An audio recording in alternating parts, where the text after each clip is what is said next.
Hello everyone, I'm your host Biswajit and you are listening to Guru Zindagi, and today we are going to discuss a very special topic about many of our eternal questions related to God. And for that we have chosen Swami Sivananda. So let's start. Who is God? What is God? Is there a God? Where is God? How to realize God? Man wants an answer to these eternal questions, and these answers has been provided by Swami Sivananda, 1887 to 1963. He was one of the great self-realized masters of India.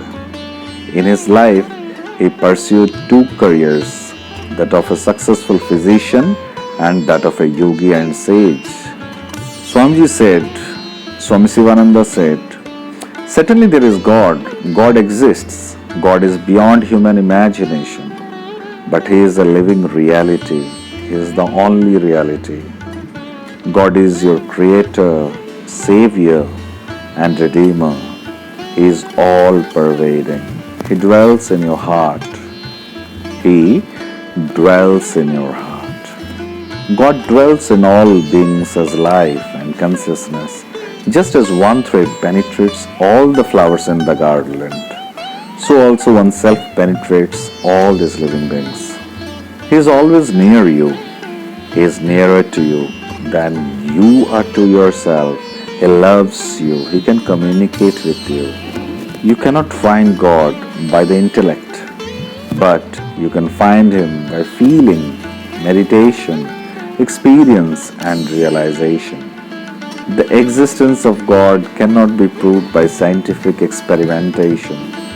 The absolute baffles the mind of even the greatest scholars. It eludes the grasp of even the mightiest intellect. It is experienced as pure consciousness, where intellect dies, science perishes, and the entire being itself is completely lost in it. All is lost and all is found. You want laboratory proofs? Very fine indeed. You wish to limit the illimitable, all-pervading God in your test tube, blowpipe, and chemicals? God is the source for your chemicals. He is the substratum for your atoms, electrons, and molecules. Without Him, no atom or electron will move. He is the inner ruler. It is God who lends power to our senses, perception to our mind, discernment to our intellect, strength to our limbs. It is through His will that we live and die. But man vainly imagines that he is the actor and the enjoyer. Man is a mere nothing before the Almighty, governing power that directs the movement of the universe.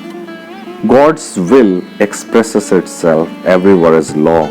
The laws of gravitation, cohesion, relativity, cause and effect, the laws of electricity, chemistry, physics, all the physical laws are expressions of God's will. Nature is not a mere chance collection of events, a mere jumble of accidents, but an orderly affair. The planets move regularly in their orbits, seeds grow into trees regularly. The seasons succeed each other in order. Now nature is Jada, insentient. It cannot order itself. It requires the existence of an intelligent being, God, who is responsible for it. Even Einstein, the scientist, was strongly convinced of the creation of the universe by supreme intelligence. Though you do not see the stars in the daytime, yet they do exist. Though you cannot see the sun during a cloudy day, yet it does exist.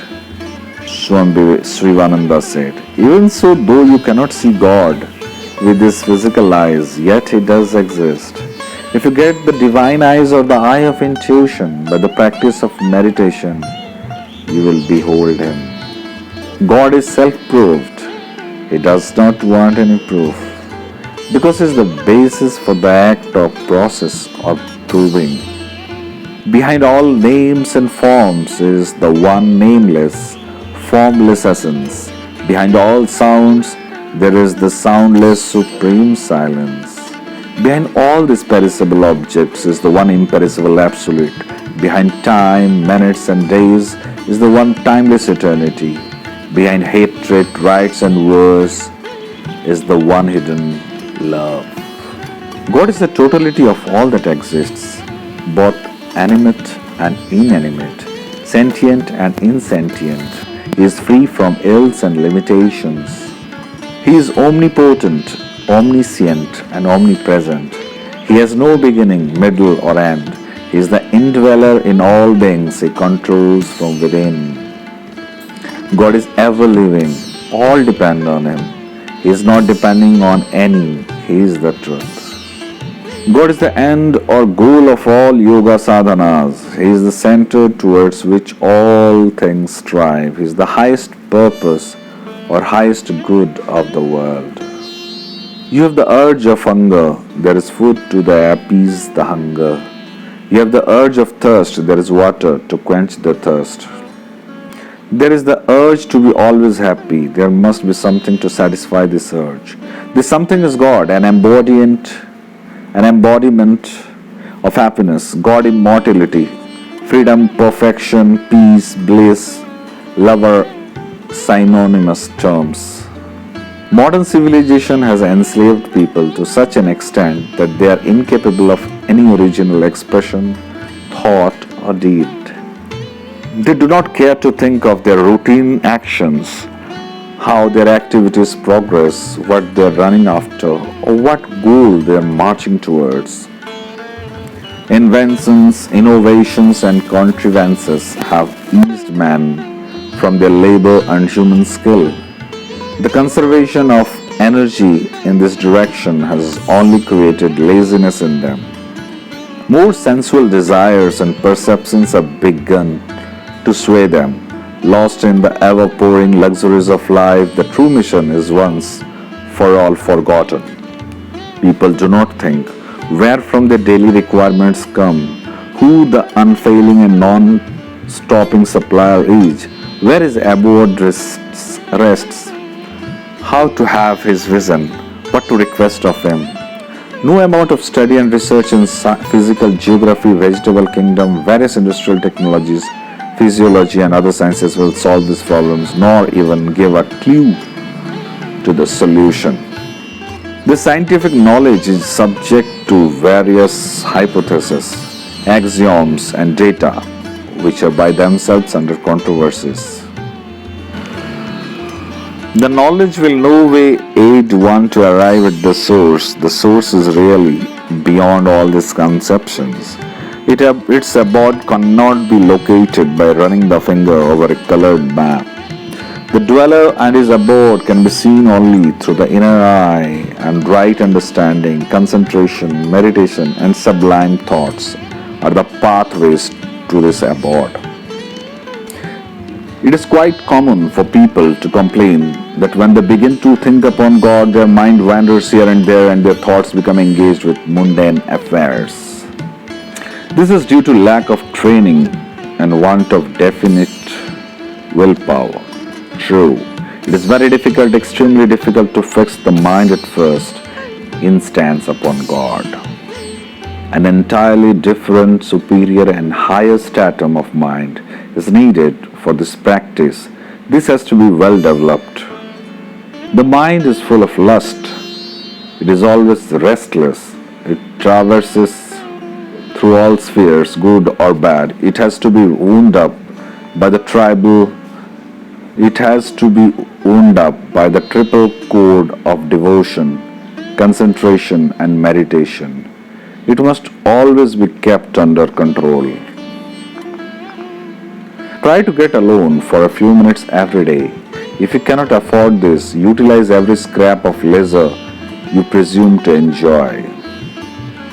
Select a lonely place, a river bank, the top of a mount, the open terrace of your house, a seesaw, a simple pleasant meadow, a corner in the temple, church or mosque, or a private room. Purge all your wavering thoughts. This will be quite easy in any of the above localities, as all the senses will be drawn by the exquisite beauty of the spot or landscape, or by the deep silence pervading all round. If necessary, burn incense or scented sticks, which will always keep you alert. There are two distinctive ways for worship of God. One, the all-pervading nature, and the other, here and here alone. If one is to sit down and contemplate on the omnipresence of God, that is presence in the sun, in the moon, in the stars, in anything and everything he comes across, perhaps he might become lost in immensity. On the other hand, one may localizes the presence of God at the initial stage, here and here alone, which he may develop later into the formal method. It will be very difficult. It will be very effective if you can visualize your Ishtadevta, form of God to which you are naturally attracted to worship, such as Shiva, Kali, Jesus, Krishna, etc. Retake. It will be very effective if you can visualize your Ishtadevta, form of God to which you are naturally attracted to worship, such as Shiva, Kali, Jesus, Krishna, etc. Different aspects of the one Supreme God. This will increase your power of concentration and focus. Having steadied the mind, either by gazing at a particular spot or the picture of any form of God or Guru, or tuning the ears to the murmur of the river or receding waves of the sea, utter slowly in a low tone the statement, God is now here. First repeat, God is now here. Then relax for a while and again repeat. Do this untiringly till you are immersed in your statement. Now you realize the presence of God. God is now and here. Do not stop with this. This is not the ultimate aim. Existence, absolute, knowledge, absolute, and bliss. Absolute are the supreme things to be aimed at. After experience, sing, God is now here. Repeat, His presence fills me from head to foot. His presence fills me from head to foot. By repeated utterances, realize His existence. In the same way, practice His presence is joy, His presence is love, and His presence is peace. Whenever your mind attempts to wander, repeat these statements as many times as you can, with your heart full of love for God. Morning hours are most suitable. This practice will free you from the fear and fill with your courage. If this is practiced untiringly, a sense of supreme joy, cosmic love, and eternal peace will reign over you. What to speak of the radiance of such a realized yogi? How glorious will he shine in the world? May all know this easy way for the realization of God. May all practice this with definiteness and self-will. If you really yearn for the vision of God, He will reveal Himself to you in an instant. You need neither art nor science, neither study nor erudition for God realization, but faith, purity, and devotion. Combine all the love you cherish towards all worldly objects, father, mother, wife, husband, son, daughter, wealth, prosperity, relatives, friends, and then apply this combined love towards God. You will realize God in this very second. You cannot enjoy the bliss of the self and the sensual pleasure in one and the same cup. You cannot have light and darkness at the same time. The Lord demands your whole heart. If you cannot find a self-realized Guru, then pray to God. Reduce yourself into zero before God. Only then will God completely take care of and guide you. Only then surrender becomes complete. Forget your own interests, your own longings, your own desires. You will attain the bliss of the Supreme Self. Crucify, sacrifice the lower self. If you wish to have union with God, empty your egoism. You will be filled with God. Lose your personality. You will find the divine love, life. You will realize God. Every breath that flows in the nose, every beat that throbs in the heart, every artery that pulsates in the body, every thought that arises in the mind speaks to you that God is near.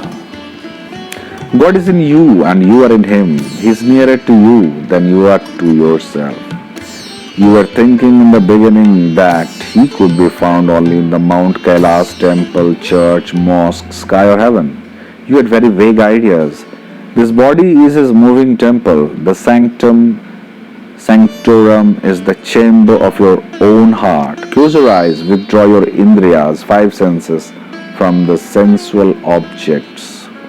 Search him in thy heart and one pointed mind, devotion and pure love. You will surely find him. He is waiting there with outstretched arms to embrace you. If you cannot find him there, you cannot find him anywhere also. Swami Sivananda Saraswati Ji. Thank you for listening to us. Have a great time.